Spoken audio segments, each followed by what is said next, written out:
এত দেরি করলা কেন? বৌমা তো খুব চোখে চোখে রাখে, অনেক কষ্টে সুযোগ করে আসছি। তোমার হাতে কি? আপনার পছন্দের খাবার, নেন খান। খেয়েছো? আপনার পছন্দের খাবার আপনাকে রেখে খাই? আপনার ঘুম ঠিক মতো হয়? চোখের নিচে তো কালি, ওষুধ খান ঠিক মতো? তুমি ঠিক আছো তো? ঠিক মতো ঘুমাও তো? আর ঘুম? আমি আপনার বালিশে ঘুমাই। আচ্ছা, তাড়াতাড়ি খান, ওরা আবার এখানে চলে আসবো। আসুক, আজকে সারাদিন এখানে থাকবো, যাবো না আর বন্দিশালায়। এটা বললে হবে? আমাদের তো কোনো থাকার জায়গা নাই। রমেলা, এখনো এই দেশের অনেক মানুষ রেল স্টেশনে ঘুমায়।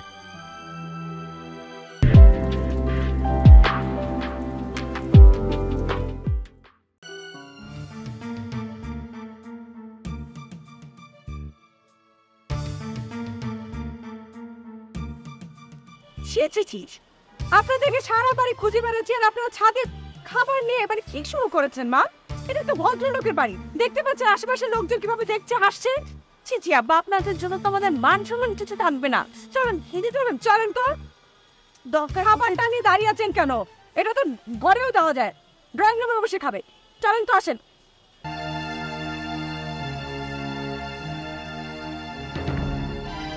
আসেন।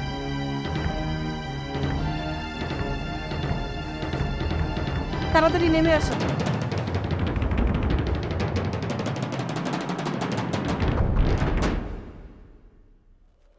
তোমরা এগুলো কি শুরু করছো মা? বাবা কি না খেয়ে থাকে যে তোমাকে ছাদে নিয়ে খাওয়াতে হবে? শিমুন, তোর বাবার পছন্দের খাবার, আর আমি আমার ভাগেরটাই নিয়ে গেছিলাম। ছাদে গেছি, বাসার বাইরে তো কোথাও দেখা করতে যায়নি। এমন কি অন্যায় করলাম? মা, তোমাকে বুঝতে হবে, এখন সময় পাল্টেছে। এক সময় আমরা তোমাদের কথা মতো চলেছি, এখন তোমরা আমাদের কথা মতো চলতে হবে। আমাকে ক্ষমা করে দিস বাবা, অনেক বড় অন্যায় করেছি। আমি ভুলেই গিয়েছিলাম, সময় পাল্টে গেছে। এই ভুল আর হবে।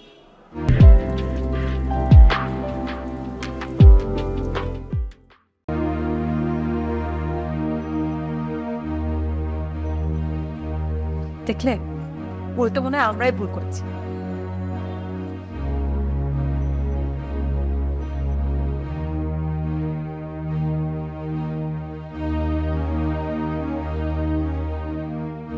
আপনার যদি কোনো কিছু খেতে মন চায়, আপনি আমাকে বলবেন। আমি যদি আপনাকে দিতে না পারি, তখন না হয় গিয়ে আপনি ওনার কাছে হাত পাতবেন। কিন্তু এভাবে ওদের সামনে আমাকে ছোট করাটা কি আসলে ঠিক হলো আব্বা? আমি তো জানতাম না যে তোর মা আমার জন্য খাবার নিয়ে আসবে। না, সবই ঠিক আছে, কিন্তু বাবা এই বয়সে মানে ছাদের উপর গিয়ে দুজন মিলে খাওয়াটা কি ঠিক? সেটা বুঝতে হলে তোমাকে আমার বয়স পর্যন্ত আসতে হবে, বুঝতে পেরেছ?